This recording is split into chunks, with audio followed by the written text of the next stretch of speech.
Hello friends, welcome back to my channel. അപ്പോൾ ഞാനിന്ന് വന്നിട്ടുള്ള ഫേസൊക്കെ ഗ്ലോ ആവാൻ ഏറ്റവും നല്ലൊരു ഫേസ് പാക്ക് ആയിട്ടാണ്. അതിന് വേണ്ടിയിട്ട് നമുക്ക് വേണ്ടത് ഓമയ്ക്കയാണ്. ഓമയ്ക്ക നമ്മുടെ സ്കിൻ ഗ്ലോ ആവാൻ ഏറ്റവും നല്ലൊരു ഇൻഗ്രീഡിയൻ്റ് ആണ്.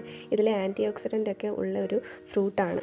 ഫേസ് പാക്ക് പ്രിപ്പയർ ചെയ്യാൻ ഞാൻ ഇവിടെ എടുത്തിരിക്കുന്നത് ഒരു പീസ് പപ്പായയാണ്. നമുക്ക് ഒരു പീസ് പപ്പായ മതിയാവും. ഞാനിതിപ്പോൾ 2 ദിവസത്തേക്ക് വേണ്ടിയിട്ടാണ് ഈ ഒരു പാക്ക് പ്രിപ്പയർ ചെയ്യുന്നത്. അപ്പോൾ ഫസ്റ്റ് ഞാൻ ഈ ഓമയ്ക്ക ഒന്ന് ജസ്റ്റ് ഒന്ന് പൾപ്പ് മാത്രം ആക്കിയിട്ട് എടുക്കുക. മിക്സിയിലിട്ട് അരയ്ക്കേണ്ട ആവശ്യമില്ല. നമുക്ക് സ്പൂൺ വെച്ചോ അല്ലെങ്കിൽ കൈ വെച്ചോ ജസ്റ്റ് ഒന്ന് മിക്സ് ചെയ്തെടുത്താൽ മതി.